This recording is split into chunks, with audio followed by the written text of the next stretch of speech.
Well, hello everyone. My name is Juan Fraire, and in this opportunity, I'm going to present you our paper, which title is Simulating LoRa-Based Direct-to-Satellite IoT Networks with FLoRaSat. So we are interested in satellite IoT for a very reason that only 10% of the planet's surface is covered by terrestrial connectivity, and Internet of Things is, of course, no exception. And we believe there is a great opportunity to leverage very inexpensive nano satellites or CubeSats, like the one that we see here on the picture, in order to provide connectivity to these very remote regions. We think that space terrestrial integration is possible, leveraging LoRaWAN and NB-IoT protocols, which are already quite popular among the long-range, low-power IoT sector. And I think we believe that this bidirectional communication can also be achieved by using this type of protocols.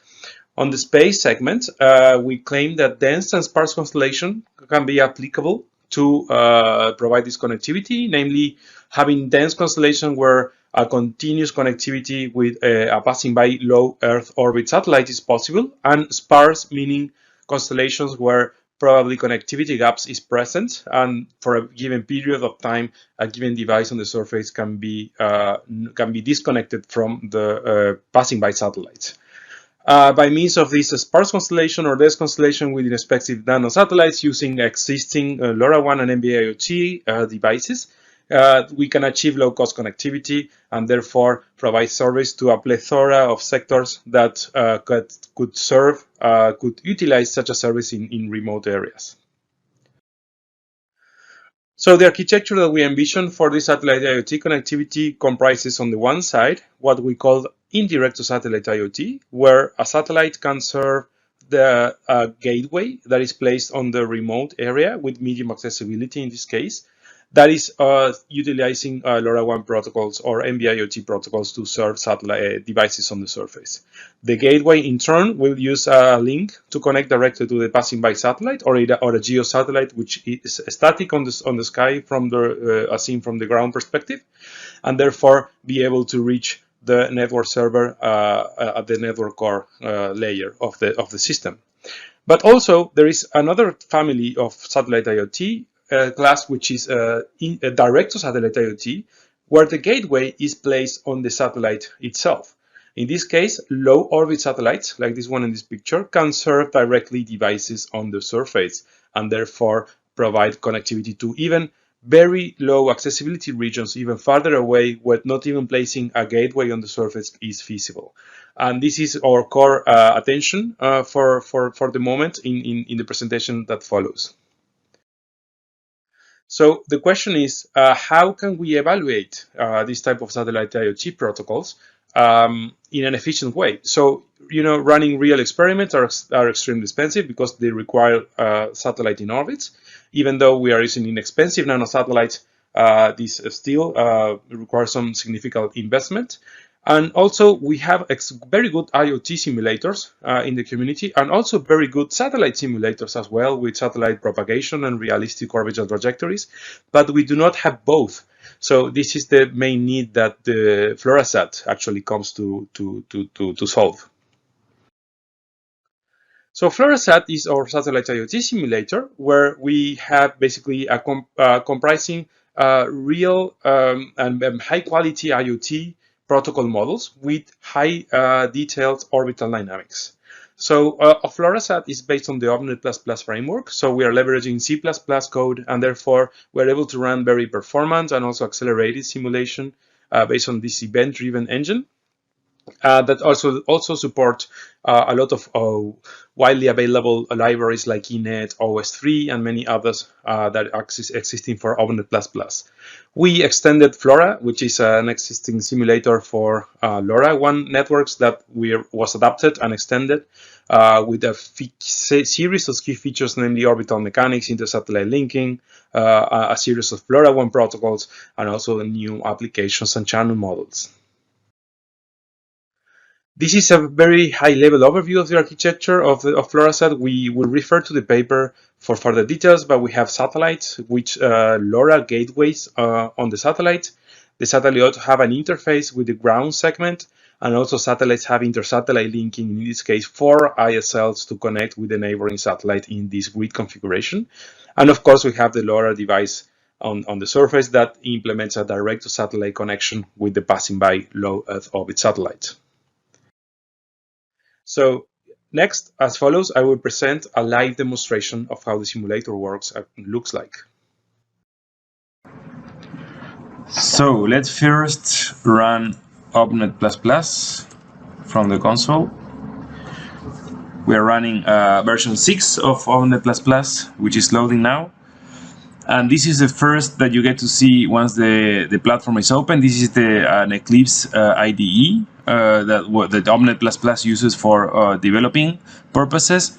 So for the moment, before looking at the IDE, let's go here and just run the simulation that we have selected here from the OpNet pp.ini file. This is a configuration file where we configure every parameter that we will want to use during the simulation. So let's just click here, run. And this is what we see as a user interface from the simulator perspective. So we see here a bunch of controls. On the top left of the window, we have the simulation execution control.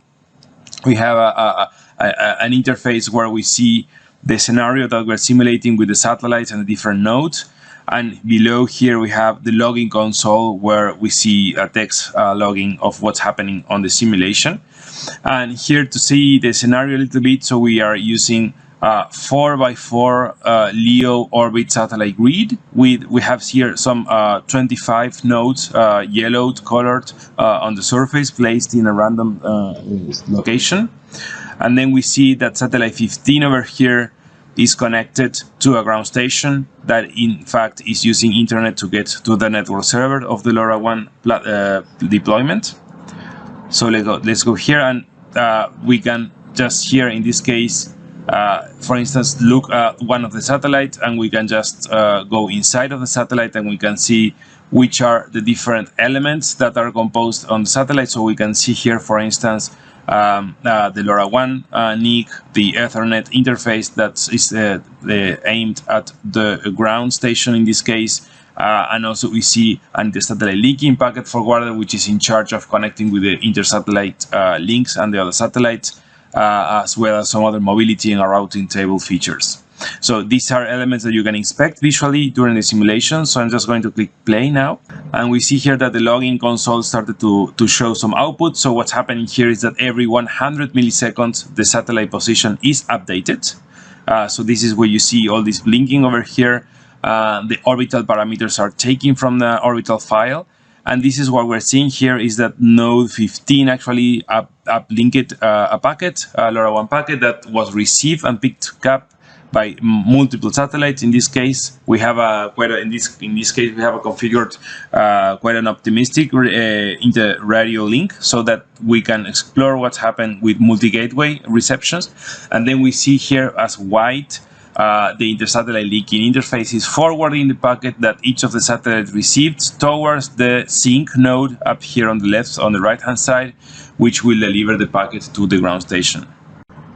And if we zoom in a little bit, then something we can do actually, we can pause here the simulation. We can just right click on top of LoRaWAN 15, for instance. This is the satellite number 15. And then we can see the internal architecture of the satellite.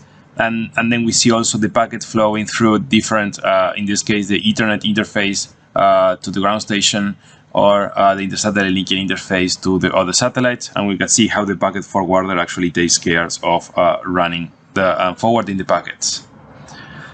So we can just zoom back again, zoom out a little bit. So we can also see here packets also flowing to the ground station, to the network server.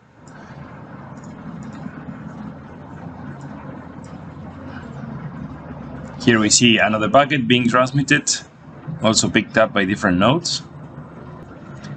So let me say that actually the fact that every satellite is receiving this red line here doesn't mean that the packet is successfully received. This means that There will be a radio control and radio check to understand if the power on which the SAT packet was received is enough to decode it. And here we see another packet being transmitted by another node. So this is for sure in many cases of the satellite collision. And then we also see here an ACK message flying back on the downlink as well from satellite 15 to the other nodes. And we see some other more intense traffic now flowing uplink from different nodes. So this is for sure a collision. We are using quite an aggressive scenario over here just to on purpose actually show how the visuals can support some debugging and understanding of what's happening on the simulation scenario. So from now I'm going to see I'm just going to fast forward this with this execution over here, so we don't really need to have the visuals happening, so everything runs rather faster when we have the accelerated simulation mode. And then we see that the satellite passes continues and then the simulation finishes. And then we can just basically close our simulation window over here. And then the results are stored in a database under the simulation folder, in the result folder. So we see this type of SCA and BEG files, which are basically database with plenty of metrics to observe. We don't have time to explore each of them in detail. I just want to go here briefly and show you what can we see on the simulation file, which is the configuration file, sorry. So we're going to see quite a bunch of parameters. I'm just going to surf and just show what is relevant to us. So of course we have simulation time over here. We have the different, just some general configuration elements. So for instance, which is the path loss model that we're using for the simulations, some visualizer configurations. But then we also have here for the different satellites, what are the parameters that we're using, so we can set up, for instance, the inter-satellite link data rate, the antenna gain for the LoRaWAN interface, the beam width, some different radio aspects, but also some MAC layer parameters in this case. So we are using, in this case, we can set up LoRaWAN class A or class B. As well, in the case of class B, we can set up the beacon period, the ping number, which are properties for this type of medium access control protocol. And then we also have in the application side, we can set up what are the different ports and setup that we're going to use. In this case, we're using UDP as a backbone for carrying data back and forth. So you can set up the different port numbers and so on. We can configure the number of nodes here. So this line which is commented up here, you can see that this is used to run parameterized simulation, where we run a batch set of simulation from one node to a 1.5K node, and we can test the scalability of the approach. We have some results to show about this afterwards. And here we configure the application, so namely how many packets we want to send, in which distribution. In this case, we are using an uniform distribution between 1 and 10 seconds, which is the reason why we see such an overloaded scenario. LoRaWAN metric parameters for the radio interface, so again, which is a spreading factor we're using, the transmission power, the bandwidth, and so on for the nodes side. So this is basically it. Now let's switch back to the presentation. All right, so here are some sample results of what we can get out of FLoRaSat.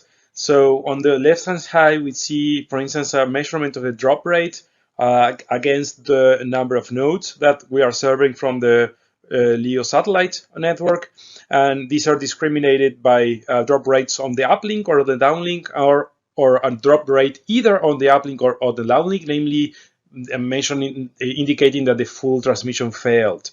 And we can see that scalability is start to become very limited after 50 to 100 nodes, which is what is expected to see and we typically see on LoRaWAN networks, which such a transmission rate like the one we're configuring in this case. And on the right hand side, we see what one of the metrics that evidences one of the main issues we found with this type of direct-to-satellite IoT network, which is the decoding efficiency, where multiple gateways are present. This means that when multiple gateways on LEO satellites are present, downlink packets can be received by devices which are not the real destination for such a device. So this, For more details on this, I suggest you to visit our paper, but LoRaWAN reception windows actually can pick up downlink packets which are in fact destined to all other devices. Similarly, we found another non-intuitive effect, which is called the DPAT effect, which we also describe on the paper, which we refer you for further information. So, we have presented a FLoRaSat, which is a system that a simulator that allows us to evaluate very complex system comprising satellite and IoT protocols.